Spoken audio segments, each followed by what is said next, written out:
Eram atât de obosit și sufeream. Eu cred că sufeream de prea mult suflet.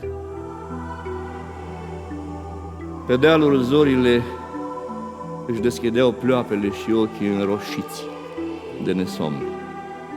Pierdut, am întrebat: Soare,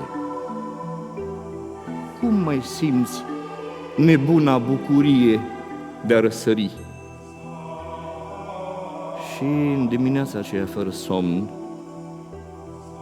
cum colindam cu pași de plumb, într-un ungher ascuns am dat de un leagăn. Păienjenii steseau în el măruntele lor lumi, iar carii măcinau tăcerea. L-am privit cu gândul larg deschis. Era leagănul în care o mână îmbătrânită azi de soarta mea mi-a legănat întâiul somn, sau poate întâiul vis.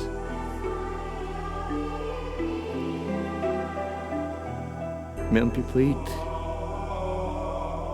cu degetele ca un orb trecutul și fără să înțeleg de ce am început să plâng. Eram atât de obosit de primăveri, de trandafiri, de tinerețe și de râs. Aiurind, mă căutam în leagănul bătrân, cu mâinile pe mine însumi, ca prunc.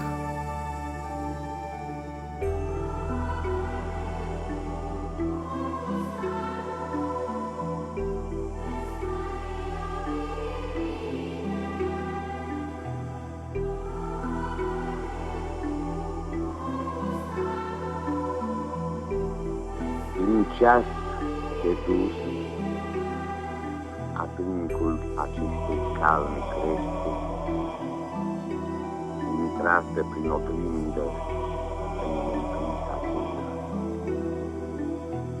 Tăind speinecarea cirezilor agreste, în grupurile apei, în un joc de fund, mai bun.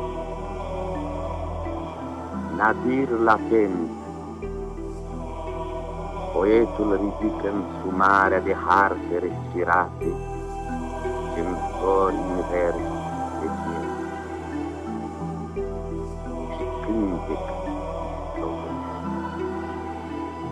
ascuns, cum numai marea, meduzele când plimbă sub clopotele verzi.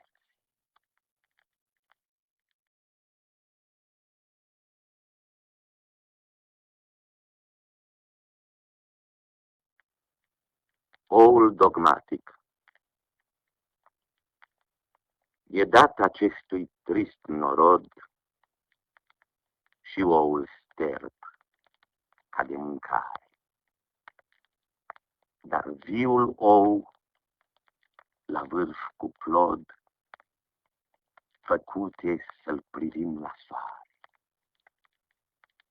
Cum lumea veche în cleștar, înnoată în subțire var, nevinovatul, noul ou, palat de nuntă și cabou.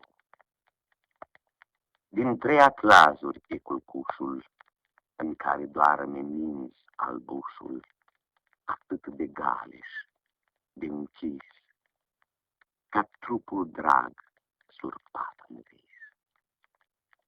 Dar plodul, de foarte sus, din polul plus, de unde glodul pământurilor n-a ajuns, acordă lin și masculin albușului în fialin sărutul plin. Om uitător, ireversibil, vezi Duhul Sfânt făcut sensibil, precum atunci și azi întocma, mărunte lumi păstrează dogma. Să vezi la bolți pe Sfântul Duh, veghind vii ape fără stuh, acest ou simbol ți-l aduc, om șters, uitu. Nu oul roșu, om fără saț și om nerod, un ou cu plod îți vreau plocon acum de Paște. Îl urcă în soare și cunoaște, și mai ales te înfioară de acel galben icusar, ceasornic fără minutar, ce singur scrie când să moară și ou și lume. Te înfioară de ceasul galben necesar. Amorții fruntea acolo-i toată. În gălbenuș se roadă stornicul albuș, durata înscrie în noi o roată, în tocma, dogma. Încă o dată, e oul celui sterp la fel, dar nu-l sorbi, curi nuntă în el, și nici la cloșcă să nu-l pui.